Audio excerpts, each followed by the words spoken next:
Could the Axis have won World War II? The short answer is no.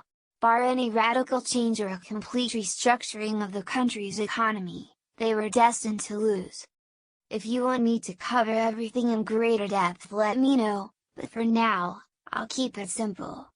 For an army to function, you need supplies, support and soldiers. For the Axis powers, each lacked several of these. Nazi Germany had a strong economy, which supplied soldiers with weapons, had the critical majority of public support for the war and a strong military presence.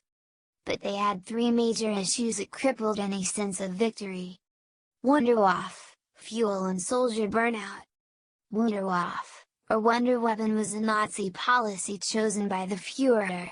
This ranged from slightly practical, like the Panzer V, the Panther, or the excessive but useful, like the Schwerer Gustav, an 80 cm artillery railway cannon, or the Bismarck, a massive dreadnought, to the impractical and impossible, like the Sonnengewehr, a theoretical orbital death laser that was made from 9 square kilometers of reflective sodium metal.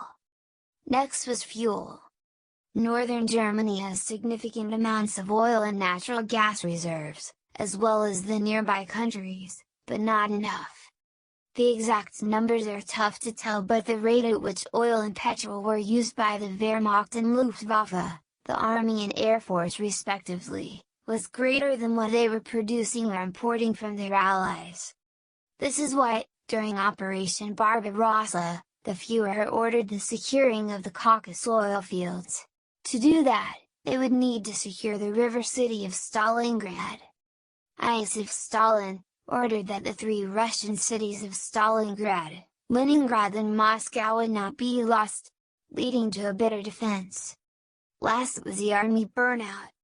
The key to Nazi success was the Blitzkrieg, lightning warfare policy. This relied on the Army, Air Force and Tank Corps to move in tandem. To keep the operators awake, stimulants were used. Following the stimulant decree, the Army was issued one of two tablets before conflict, Pervitin, or Isofen. For the Air Force, chocolate mixed with Pervitin or straight Pervitin, the pilot's salt, was used. The Armored Corps used Zolt or Panzerskoload. These stimulants worked well in keeping the soldiers awake during the early war.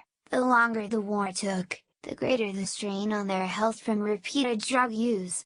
Combined with the Führer's impossible goals, it's clear why they failed. Of the 199 criminals tried in Nuremberg, 1 was freed, 161 served jail time and 37 were executed.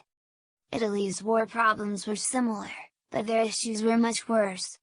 The National Fascist Party was not widely supported.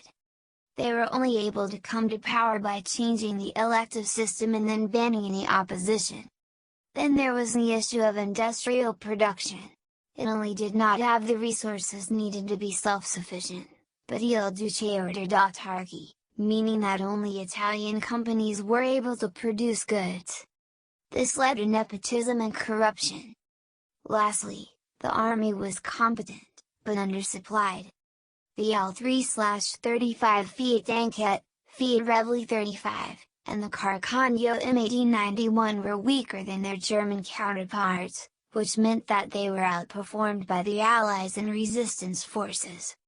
Combined with the Allied invasion of Italian-American GI in Sicily, it's no surprise that socialists, monarchists and Republican groups revolted against Il Duce.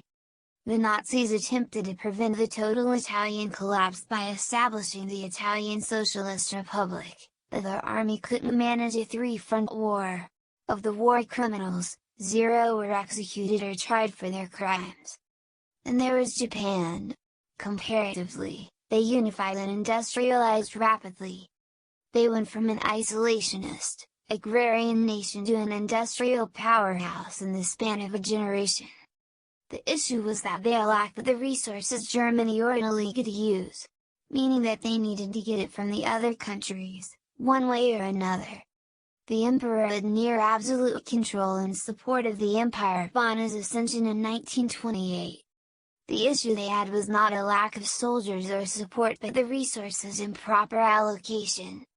Since the Battle of Shiroyama, the samurai class was practically broken, having been assimilated by the army. Despite this, inter-clan rivalry remained. This is because much of the army and later the air force hails from the Choshu domain, the land of the Mori clan before the abolition of the Han system. While the navy was predominantly made up of men from the Satsuma domain, the land of the Shimazu clan, and the Shiroyama rebellion. These two clans were incredibly powerful, and prestigious. The Mori were imperial loyalists while the Shimazu acted in their best interests. Now as the Second Sino-Japanese War bled into the Second World War, the Emperor Showa Yamato, also known as Hirohito, was given two military plans, the North Road and the South Road. The North Road saw the military push up through Manchuria to secure the Soviet Far East and Mongolian lands. The South Road saw the Navy secure the resource-rich Spice Islands and much of East Asia. The South Road was chosen as following the failed border skirmishes with the Soviets, the Navy was placed as a focus. Super heavy battleships like the Yamato or the Musashi were built while the Army had to use limited quality steel to make the Type 35 rifle, or the Arisaka Type 99. Weapons whose quality would continue to decrease as resources grew scarcer. Combined with the U.S. intervention following Pearl Harbor, the rate of fuel and weapon production sharply plummeted. After Little Boy and Fat Man bombs were dropped on Japan, the war officially ended. Of the 33 men put on trial for war crimes in the Tokyo trial, 1 was found mentally unfit, 16 were sentenced to life in prison with a chance of parole. 13 were paroled in 1954 to 1956. 7 were hung to death, and 2 died of natural causes during the 2 years the trial lasted. The remaining criminals were pardoned by the US government as to ensure that they would have an ally in the East. But I'll cover the US pardoning war criminals later. TLDR: the Axis lost because they often lacked the fuel and raw resources needed to fight. Italy lacked public confidence while the Nazis in Japan focused their resources on megastructures like the Bismarck or the Yamato.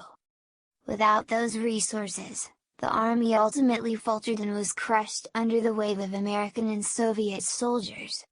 If you want me to cover why each country lost in greater depth, let me know. Check out my YouTube and TikTok, each by the same name. Anyway, now you know the answer to the question.